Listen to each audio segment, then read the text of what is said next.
Ce plateau 6 a passé de 59 minutes et le temps de nous déporter du côté de Yaoundé, il sera forcément 7 heures. Et en place, monsieur Sylvain Sono, mon soleil, comme d'habitude pour la une. Oui, la revue de presse, Ouais.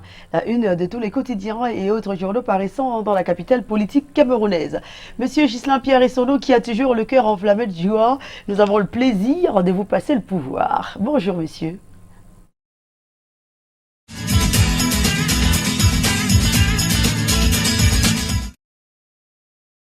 À Yaoundé, le cœur enflammé de joie, bien entendu, vous, mais également nos millions de téléspectateurs, vous qui êtes donc chargés faute d'informations, bienvenue à cet exercice. En tout cas, c'est la première partie de la revue de presse sur Canal Matin, sur Canal 2 International. Je le disais tantôt, je vous accueille comme d'habitude, le cœur enflammé de joie. Eh bien, c'est un rappel mémoire. Dans une semaine, jour pour jour, sera lancée au Cameroun la campagne électorale en vue du double scrutin du 9 février prochain dans les états-majors des formations politiques. L'heure est donc à la préparation et au des stratégies justement en vue de la conquête et ou de la reconquête des électeurs à l'occasion de cette compétition politique. C'est cette ambiance de pré-campagne justement qui est décrite ce matin par le quotidien camerounais à Capitaux Public, Cameroun Tribune, qui a donc fait le tour des états-majors des partis politiques et justement pour rendre compte de ce à quoi s'attellent justement ces états-majors en l'état actuel des choses à 7 jours du début de la campagne électorale qui sera une campagne pas comme les autres au regard du contexte un peu plus particulier dans lequel va se dérouler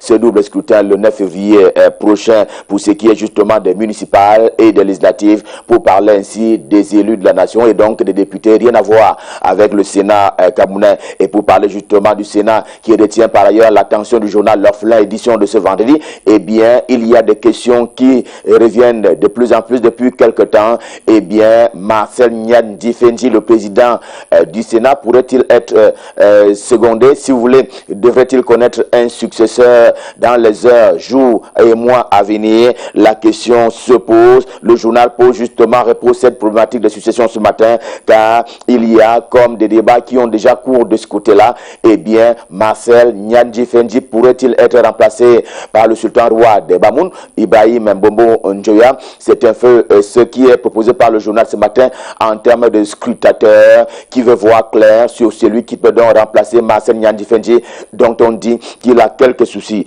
en termes de santé du moment où ces derniers s'avaient donc admis à l'hôpital du côté de la France pour des soins de santé impératifs. En deuxième une du journal L'Orphelin édition de ce vendredi, eh bien, il y a bien entendu la conclusion à laquelle il aboutit au terme justement d'une conférence annuelle des services centraux et déconcentrés du ministère des Transports. Et hier justement, en concluant les 10 travaux, le patron de ce département ministériel, Jean-Ernest Masséna Bibert, a donc engagé tous ses collaborateurs, je disais tantôt des services centraux et déconcentrés, à relever plus de défis encore pour ce qui est de l'année 2020. D'ailleurs, ils n'ont pas d'autre choix. Le choix opéré par le journal Le Soin, par contre, ce matin, et il est porté sur la Sodacam en guise d'accompagnement justement du travail de cette structure qui a donc à charge de collecter et de distribuer les droits d'auteur pour ce qui est des artistes et musiciens camerounais. Et dans ce qu'on attend d'elle justement, à savoir faire de l'artiste et musicien camerounais vivre de son art, ce n'est pas toujours aisé sous le ciel du renouveau.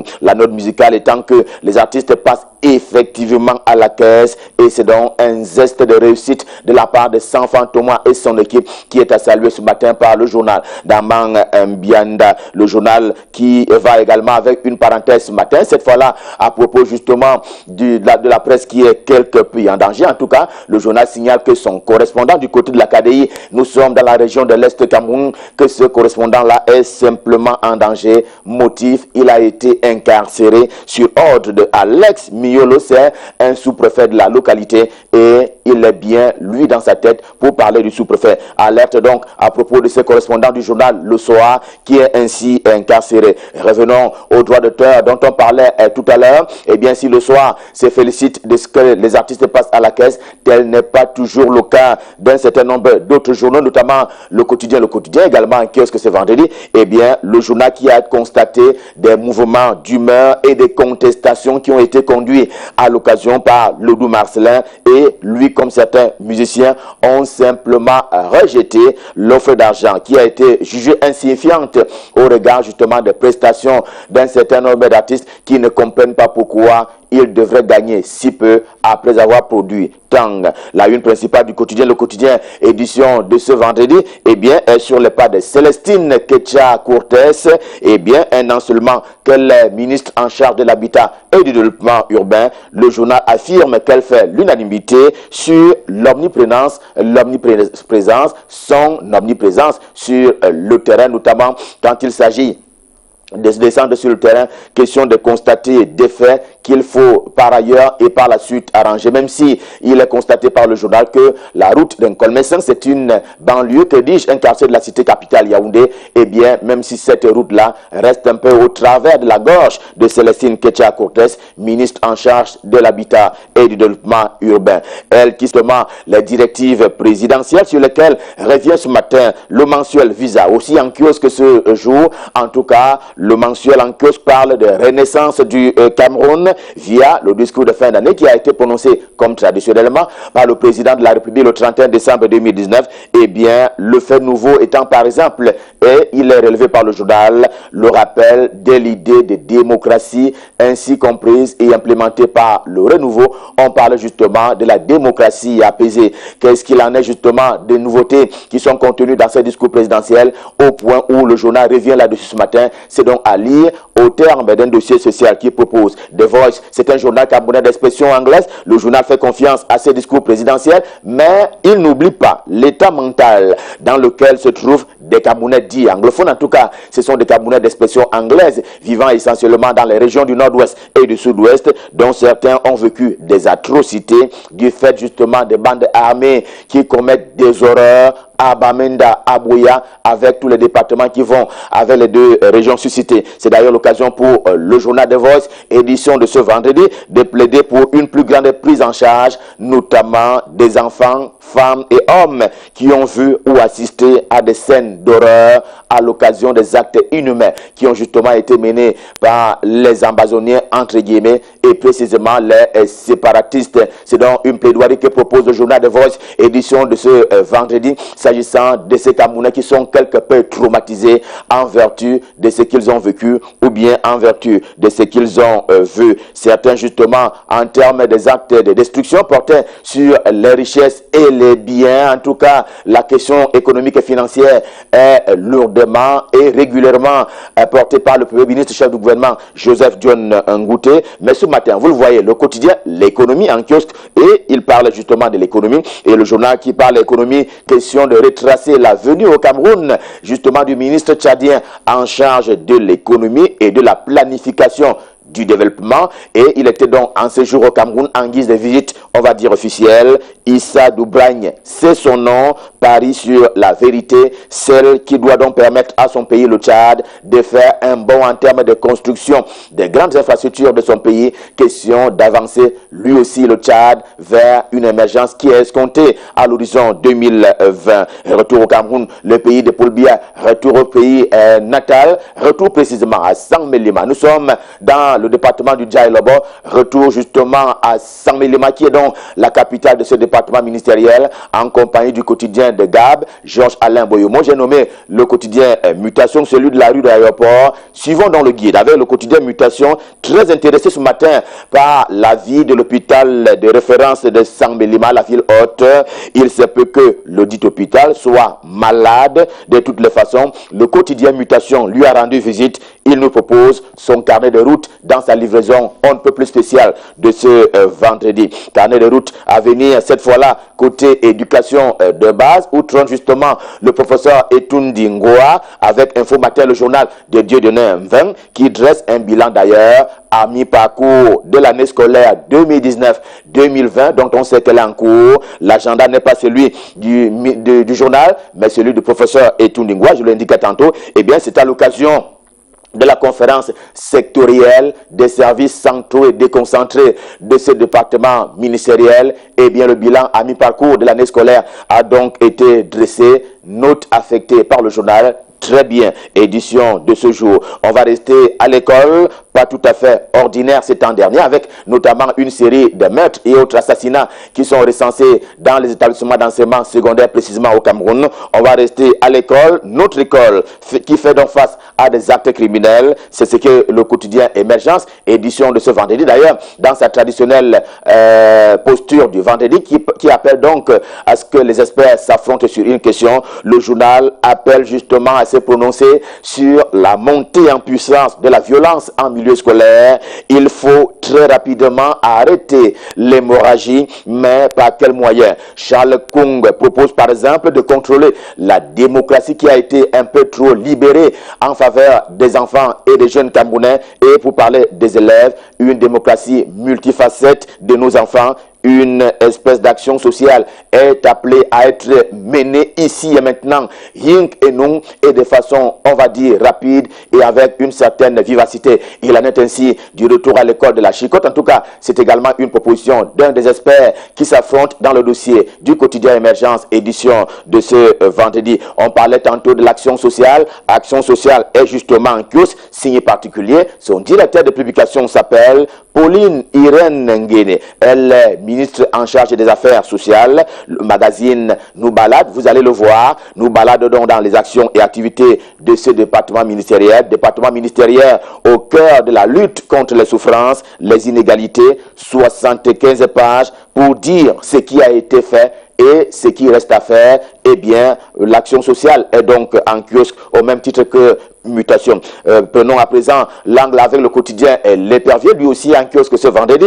Eh bien, le quotidien L'Épervier qui exprime sa satisfaction en lieu et place de la DGRE, la Direction Générale des Renseignements Extérieurs, elle-même satisfaite. Eh bien, c'est une satisfaction qui est née de ces nominations qui ont été opérées au sein de cette institution par le président de la République. J'ai donc nommé Paul Biya, une institution qui est presque voisine d'ailleurs à la justice, puisqu'elle contribue au quotidien à mettre à disposition de qui de droit l'information nette, juste et surtout prompte.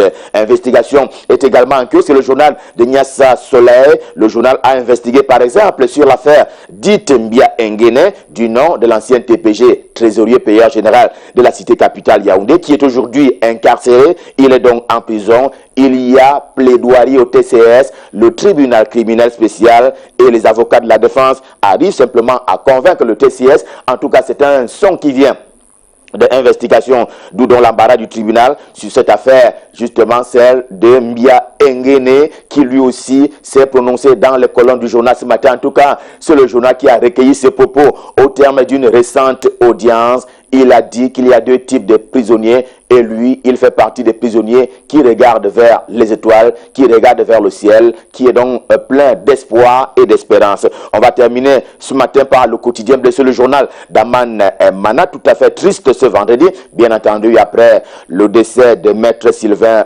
Swop, qui a donc rangé sa robe d'avocat. Le fervent combattant est mort avec les valeurs d'équité, d'égalité, de rationalité que le journal lui confère et lui reconnaît. L'homme avait surtout été révélé à l'opinion publique nationale et internationale. C'était lors du contentieux post-électoral de la présidentielle d'octobre 2018. Eh bien, un nom, une photo, voilà l'hommage qui est rendu ce matin à cet avocat de renom par le quotidien bleu, le journal d'Aman Mana. Et avec le quotidien bleu, édition de ce vendredi, revue de presse Made in Yaoundé, stop fin, le cœur enflammé de joie, nous vous avons servi.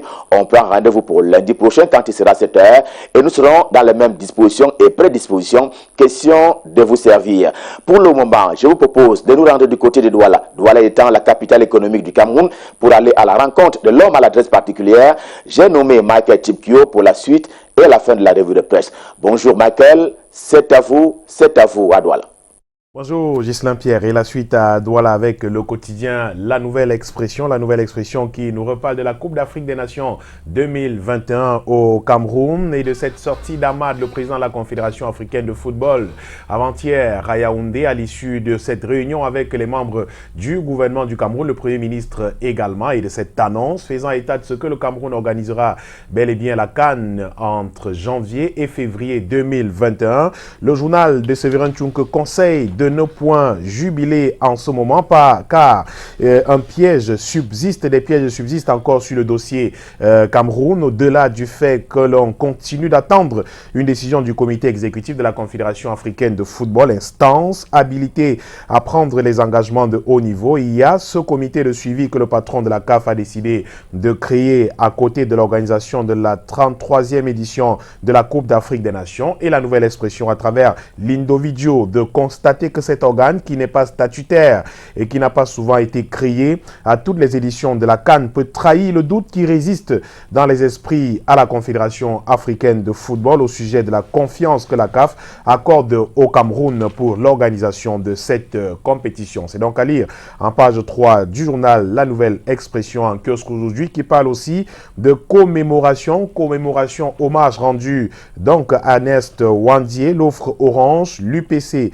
et plusieurs Camerounais sont allés se recueillir sur le lieu d'assassinat et sur la tombe de ce héros national dans un cimetière de Bafoussam. C'était donc mercredi 15 janvier dernier pour commémorer justement l'anniversaire de l'assassinat de ce héros national Ernest Ouandié. C'était donc à Bafoussam, écrit le quotidien La Nouvelle Expression. Un autre hommage presque en nécrologie toujours, pour parler de Maître Sylvain Sop, l'avocat du mouvement pour la renaissance du Cameroun qui s'en est allé. Le journal parle de la disparition du visage des combats judiciaires du MRC.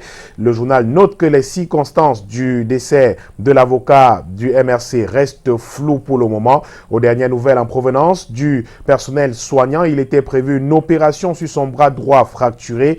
Il apparaît, écrit le journal, que l'opération aurait été compromise et annulée du fait d'une réaction ou alors d'un défaut de réaction en relation avec l'anesthésie. Ce décès intervient, écrit La Nouvelle Expression, 4 jours après un accident de circulation qu'a eu Maître Sylvain Sop et l'un de ses pairs sur une route de la région de l'ouest du Cameroun. Les imprécisions relatives aux circonstances de la mort de l'avocat du mouvement pour la renaissance du Cameroun ont au fait d'enflammer la toile et les imaginations se font de plus en plus fertiles. L'avocat qui range sa robe noire était aux côtés du MRC durant des combats engagés par la formation politique, notamment depuis le contentieux post-électoral devant le Conseil constitutionnel, écrit le quotidien La Nouvelle Expression, qui nous donne également des nouvelles du port de Douala.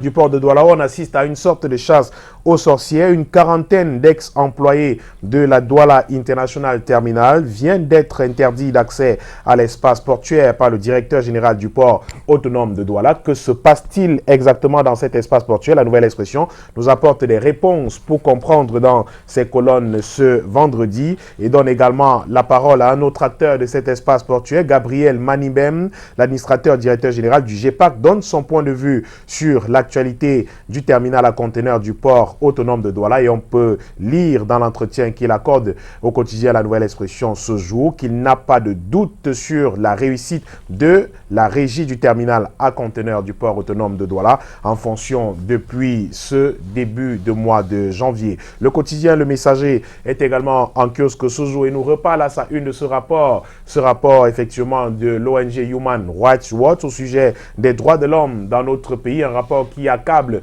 et les forces de défense et de sécurité du Cameroun et les séparatistes également qui sèment la terreur dans les régions du nord-ouest et du sud-ouest du pays. Des chiffres également sortis, tirés de ce rapport de Human Rights Watch, publié il y a quelques jours seulement, sont contenus dans les colonnes du quotidien Le Messager en kiosque aujourd'hui, qui fait des recommandations d'ailleurs à la fin, en appelant les pouvoirs publics à tout faire pour mettre un terme à cette crise qui n'a fait que créer de nombreux morts jusqu'ici, de nombreux déplacés et même des réfugiés dans les régions du nord-ouest et du sud-ouest du pays. La politique au pied de une du quotidien Le Messager, avec des exécutifs communaux du département du Vouri, le journal qui est allé scruter effectivement pour comprendre et pour voir ce qu'ont fait les maires justement du département du Vouri durant le mandat qui s'achève. À l'aune des prochaines élections locales qui se profilent à l'horizon, le journal questionne le bilan de ces élus locaux en lice pour un second mandat. Ainsi, la commune d'arrondissement de Douala-Premier est passée au crible avec cet hôtel de ville de toutes les discordes, comme écrit le journal Le Messager Messager en kiosque aujourd'hui. Denise Fampou pour un 3e mandat à la mairie de Douala, 2e. Des obstacles de taille sur son chemin également. Job Théophile Kwabnan qui fait son bilan. Le maire et son équipe de la mairie ont-ils des arguments à faire valoir pour se faire réélire? Douala 5e qui également pour remplacer Gustave Ebanda. Le journal qui dresse une sorte de bilan de ces élus du département du Vouri. Dans ces colonnes, ce jour, c'est donc à retrouver en page 4 et 5 du quotidien Le Messager qui nous parle de santé également et de la tuberculose avec ce pénurie du vaccin observé au Cameroun, pénurie du vaccin contre la tuberculose observée dans notre pays depuis quelque temps maintenant. Le vaccin BCG est en rupture de stock dans de nombreux hôpitaux depuis des semaines sans qu'une date précise du début de pénurie ou alors de la fin de cette pénurie puisse être établie. Les parents qui ont cherché à faire vacciner leurs nourrissons contre la tuberculose récemment le savent bien, le BCG est quasiment introuvable dans les hôpitaux de Douala. Ce vaccin est pourtant recommandé aux enfants de moins de 6 ans. Pas de raison claire justement pour justifier cette pénurie, mais cependant dans les colonnes de l'Œil du Sahel également en kiosque ce jour, le tri-hebdomadaire régional d'information du Nord Cameroun parle également de cette rupture en donnant la parole justement au docteur Edwige Bellinga, elle est secrétaire permanent adjoint du programme national de lutte contre la tuberculose. Pour elle, cette rupture d'anti-tuberculeux n'est pas un secret, c'est une réalité. Elle livre d'ailleurs les raisons dans les colonnes du journal L'Œil du Sahel en kiosque ce jour. Et la grande une de ce journal, vous le voyez, nous parle des municipales 2020 dans la commune de Garoua, 2e, avec le duel qui s'annonce. La mère des batailles aura bien lieu dans cette commune après que la chambre administrative ait remis en liste les listes de l'UNDP et du FSNC. L'une des principales leçons à retenir de ce verdict du jugement de la chambre administrative, c'est que la bataille tant attendue pour la conquête de la commune de Garoua, 2e, aura bel et bien lieu au terme du jugement du tribunal administratif de Garoua le 19 décembre dernier. 2 des 3 partis en compétition dans cette commune avaient été disqualifiés. Il s'agit de l'UNDP, actuel détenteur des clés de cette commune, et le FSNC, laissant seul en lice le RDPC en remettant donc en compétition les listes de l'UNDP et du FSNC. On aura donc droit le 9 février 2020 à la mère des batailles pour les municipales dans cette commune de Garoua. 2e, nous annonce le tri-hebdomadaire régional d'information du Nord Cameroun qui nous parle également d'un projet routier. Ce projet routier entre Yagoua et Bangor. Entre Yagoua et Bangor, effectivement, environ 210 milliards de francs CFA pour réhabiliter le tronçon entre Yagoua et Bangor. C'est une annonce faite au terme de la visite de travail du ministre de l'économie tchadienne au Cameroun, Yagoua au Cameroun et Bangor au Tchad, effectivement, par environ 210 milliards de francs CFA pour réhabiliter ce tronçon entre les deux pays. Annonce contenue dans le tri-hebdomadaire régional d'information du Nord Cameroun, L'Œil du Sahel, en kiosque également ce vendredi. Merci beaucoup à vous, monsieur Michael Tipkiro, pour cette revue de presse. Et c'est passé les 22 minutes, c'est le vendredi, c'est le début du week-end comme d'habitude. Ah ouais. Et ben, des choses au programme, forcément. Ah oui, un programme chargé, programme chargé de travail d'abord, et puis de détente, pourquoi pas, c'est clair. En soirée après le boulot, naturellement. Mais on espère tout simplement qu'en compagnie de monsieur Justin Faustin, on pourra, monsieur Justin Faustin, on espère qu'avec vous ce vendredi, on pourra vraiment s'amuser un petit peu au soleil. Oui. Vous êtes libre le soir quand même? Nous sommes vendredi, donc a priori. Ah non, normalement on devait rester à la maison avec le petit, c'est normal. A priori. Vous Allez. occupez le petit à la maison. Merci beaucoup Michael, Merci, excellent week-end. Et à lundi, si Dieu le veut. Il est 7h passé les 22 minutes, nous allons maintenant souhaiter un merveilleux anniversaire à Nadia Ewandé, l'artiste camerounaise, sous le ciel de Paris. Nadia Ewandé, joyeux anniversaire à vous. Joyeux anniversaire également à Ngassam Belle Lucie Raymond. Ngassam Belle Lucie Raymond, vous êtes étudiante à l'université de Ndan par Ngaoundéré. C'est votre tendre maman, le lieutenant Tchana Angèle, qui pense très fort à vous souhaiter un joyeux anniversaire ce matin. Et ce matin, nous allons faire un coucou à un jeune directeur général très dynamique. Oui, vous savez, aujourd'hui au Cameroun, on a besoin de la jeunesse pour faire de ce pays un très beau pays. Et bien, c'est le directeur général de la CETI Milo. Oui, monsieur Abdoulaye Abbassi. Monsieur Abdoulaye Abbassi, vous êtes un jeune directeur général très dynamique. Et bien des choses à vous ce matin. Quand vous arrivez à l'entreprise, c'est le directeur là-bas. Bah oui, c'est quand même ça, Michael. Bah oui, monsieur Abbassi, Abdoulaye, quand vous arrivez, il est tout petit. Mais il a cette capacité de pouvoir créer quelque chose d'extraordinaire dans Ce son n'est pas environnement. qu'il soit petit, Joujou. Ouais. C'est juste qu'il est super simple Il est humble, et qu'il est, je sais pas si c'est... l'humilité. Il est simple. Voilà. Il est comme tout le monde et il accueille tout le monde comme tout le monde. Voilà. Donc, c'est-à-dire, vous avez l'impression que c'est même le vigile du coin. Eh ben, c'est ça, quelqu'un le qui vous truc, dit, en fait. le directeur n'est pas là. C'est lui là-bas, non, vous changez pas. Ah, Ouais. oui, c'est le directeur. Ah, d'accord. Merci Monsieur beaucoup. Abdoulaye Abbassi, bonjour. Voilà. Bonjour. Et on se prend pas la tête avec les titres, Non. on travaille et C'est le plus important. c'est le plus important finalement. Alors, on va s'intéresser maintenant à une petite page de publicité. À tout de suite.